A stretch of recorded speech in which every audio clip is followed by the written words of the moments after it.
Hello and welcome back. In today's video, I want to give a brief overview of what's transpiring in the markets right now, as well as my thoughts on the Russia-Ukraine situation, as well as taking a brief look at my own portfolios. I do want to apologize for the absence of the past few weeks, but I have been very busy with work, and this has actually been my first day off since my last video around 3 weeks ago. So with that said, let's get straight into it. So the past 3 weeks can be defined as a lot of volatility and varying degrees of strength depending on what you're looking at. When we last sort of checked in with a video, it was right around the 24th, 25th when we had just bottomed out. At least on the S&P 500, we hit a bottom here on the 24th of January, and we did get some choppiness before bouncing, and then we sort of consolidated and bounced up again, and now we're in the process of rolling over. And this is because of a few things going on. The most notable is still inflation, and the CPI data that came out last week was worse than expected for the US, and has clearly been a bit of a drag on sentiment. And now with March coming, we'll have the next FOMC meeting, and people are starting to predict a 0.5% rate increase. And to add to that, we have the situation going on with Russia and Ukraine, which I will get to shortly. So at the moment, the US indices are not holding up too well. Obviously the S&P 500, it's down about 8.5% from its all-time high right now, and it is getting closer to the bottom that was sit on January 24th over here. That will sort of be the level to watch. If the index can sort of hold above that, it's still somewhat a good sign, but if it drops below that, I think it'll be another widespread fear moment where it just kind of cascades down after that. But as for how our own markets have been doing, it's been a little bit better. The ASX 200, it bottomed out sort of a few days later on the 27th, and it has remained somewhat in an uptrend. It is only down about 5% from its all-time high, and generally is holding its own better. And that could be something to do with sort of the composition of the main constituents. With the US, you've got a lot of tech companies in the indexes, whereas with Australia, it's more banks and mining companies, and generally those do a lot better with increasing interest rates and all that sort of thing. They're more or less beneficiaries, or at least less harmed by that sort of conditions. You have to remember, we're going into macroeconomic conditions that are very different from the last 2 years. Whereas the last few years, money's been very cheap, and the whole money printer go brrr has been a thing. Now the opposite's happening. Interest rates are going up, and if anything, the US Federal Reserve is pulling liquidity and cash out of the economy. So in general, it's going to be a bit of an uphill battle for markets in general, and I personally wouldn't expect the same levels of growth we've seen in previous years. Of course anything can happen, but it's going to be a bit more of a headwind than anything else. And obviously what happens in the US will have a flow-on effect to us in Australia, because there's no doubt if US raises interest rates, and they will, that we will probably follow suit. And inflation is something they need to buckle down on. I mean, even just in everyday life, like I see fuel $2 a litre now, depending where you're buying it at, and things in supermarkets are just getting out of control. But anyway, I digress.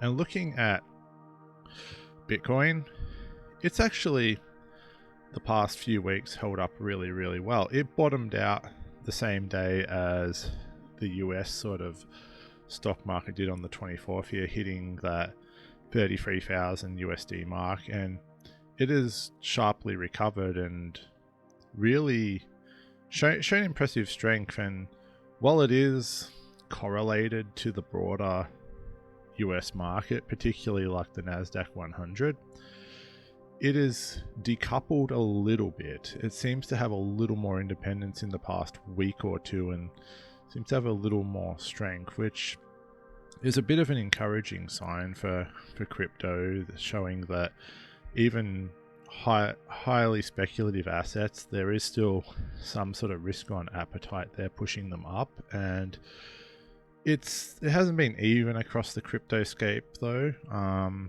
Obviously BTC is holding its strength and Ethereum is to a degree, but there are some altcoins that are not really having the same cadence, things like Solana or Cardano, or a lot of the lesser altcoins are kind of bleeding away slowly. So it remains to be seen sort of how strong the crypto space as a whole, but having BTC stay somewhat strong, that's a positive sign. But with that said, let's take a look at what's going on in my portfolio. So in the main Raiz portfolio, we currently stand at an account value of $113,468 with an overall change in value of $7,059, which in IRR percentage terms is 10.58%. So as you can see, the past month has obviously been one of a lot of gyrations. We hit that January 27th low, and then we have bounced back up, consolidated a bit, bounced up higher, and now we're pulling back again. At the worst, on January 27th, the account market return was down to $3,392. So obviously it's a little bit of a reduction from the 17,000 odd gain it was at a few months ago, but it happens. It's to be expected, and it happens. And this is it's a reasonable sort of pullback at this point, and it's due to the nature of my stock allocation. Things like ETH haven't really suffered as much. It's down from its all-time high, I think about 7.5%. The thing that actually surprises me in terms of percentage drawdown is the Betashares Australian Sustainability Leaders ETF FAIR.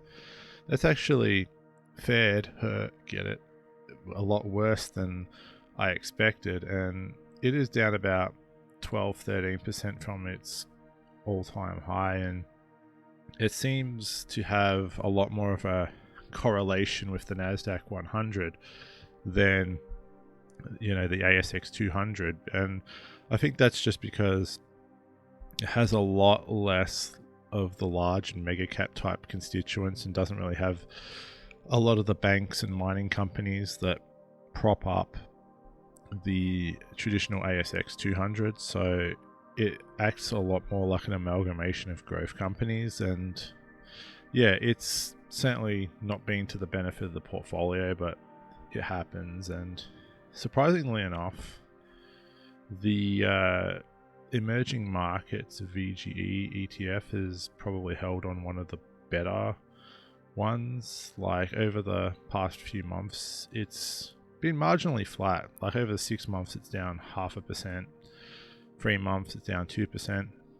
1 month, it's basically flat, slight gain right there. So it's basically varying degrees of losses. And for those that want more stability or wanted to have less in the way of losses, some, the broader, more diversified indexes are gonna sort of lose less. They'll probably gain less during a rebound, but they'll lose less as well. Something like the S&P 500 and ASX 200 will move with less volatility than, say, the Nasdaq 100 or sort of more thematic ETFs. And that's one thing that may be biting me right now, is that a large part of my ETFs are in sort of FE and THER, and I do kind of wonder sometimes whether long term they will be able to keep up with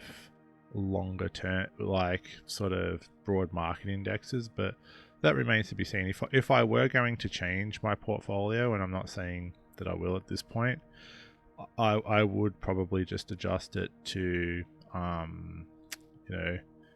STW, IVV, VGE, and Bitcoin and call it a day. But at this point, I'm going to keep it the same for now and see what happens. So with regards to what I've been doing, I did ramp it up to contributing around $150 to $175 a day for a little while, and then I had to back that off the last few weeks just because I've had a couple of expenses on the horizon and I wanted to accrue a little more cash for that, so I backed off accordingly. I've had a few referral rewards in that time, and I do appreciate those who use my referral code, and I hope you have a fruitful investing journey, and again, thank you. So right now I've cranked it back up to $150 a day. I will continue to do that for the time being. So that's basically what's been happening in the Raiz account. It hasn't been very spectacular in terms of performance, but no one has. Markets are just down everywhere. As for Swyftx, it's still in the red, but it's in a better place than what it was when we last looked at this. Crypto, as I alluded to earlier, is, at least for the past few weeks, been on a bit of a tear, and it has recovered a fair bit of the lost ground. Actually, about a week ago when the Bitcoin move sort of peaked, this account was actually in the green, albeit temporarily, and it's better than what it was, back on January 25th. Like I think last time it was, maybe 15k this account. Now it's at $17,337. I haven't been contributing for the past 2 weeks on this one just because as I alluded to earlier, I've had to accrue some money for other expenses, and crypto has been recovering quite nicely of its own accord, so there was sort of less motivation there. But yeah, if prices drop off precipitously like they did about a month ago, I'll certainly continue to DCA more in, and it'll be contingent on what the main Raiz account does. Bitcoin and ETH are kind of holding on a lot better. The altcoins that I've bought haven't fared so well. I mean, my stack of Cardano is down 32%. My stack of Solana is down like 40%. So, it just shows a lesson. Just because something's cheaper doesn't mean it's as cheap as it's going to get, and it can always keep dropping. I'm not worried because the altcoins are kind of a smaller constituent of my portfolio, and Bitcoin and ETH are the ones that are holding on better. But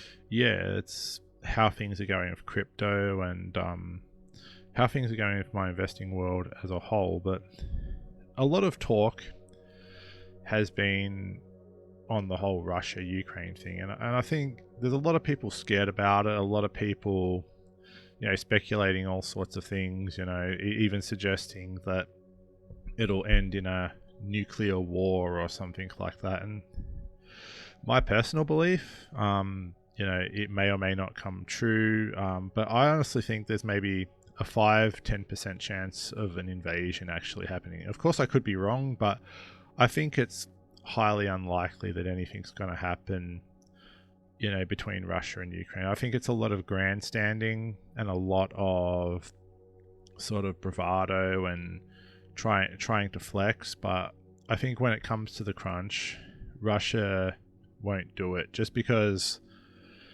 Russia does have the capability, no doubt about it, to sweep over Ukraine in a couple of weeks to a month. I mean, in conventional forces, it's not even a contest. Russia beats Ukraine 5-1 or 10-1 in basically everything. It would own the air, has a massive armored superiority, and the eastern side of Ukraine is very good terrain for armored warfare and rapid movement warfare that sort of Russia emphasizes. The problem is, in my view, would be the occupation afterwards. Ukraine's not a small country. It is a country, if I remember correctly, like 40 or 50 million people, and a lot of those people are anti sort of Russian and don't want to be occupied. And it's one thing to try and move into a country when a lot of the population supports you. It's another thing when a lot of the population has been galvanized into, resisting. And I just don't see, without very considerable expenditure on Russia's part in terms of military hardware and manpower, them subduing Ukraine. Like, if an invasion was going to happen, it would probably be a small section of it. And even then, I just don't think all this build up and all of this lead up is very much something Russian does. Like, when they did seize the Crimea and the Donbass region in 2014, it was very fast, very unexpected, and it was a very blindsided move, and it was a very opaque, grey, plausible deniability sort of thing. It's different from now, where they're basically telling the world, come at me, look at me sort of thing. Why let your opponent prepare and be ready and galvanize world opinion against you? It doesn't seem to be a situation that benefits Russia in terms of making this move. Like, the cost to benefit of it would not be worth it. Like, that they don't really stand to gain much. Even if they do seize and hold Ukraine, all that's going to happen is that NATO is going to be even more galvanized against them and militarized on the borders. There'll be even more sanctions against them. And yeah, Russia can resist sanctions to a fair degree, but it would still hurt them. And yeah, it's just something that I see as saber rattling, and I don't think anything's going to come of it. But those are just my thoughts. And anyway, just let me know what you think in the comments down below. And I'd be curious to hear what you'll think about, be it the markets or the ongoing situation between Russia and Ukraine. But with all that said, my name is Rich, and I will catch you guys in the next one.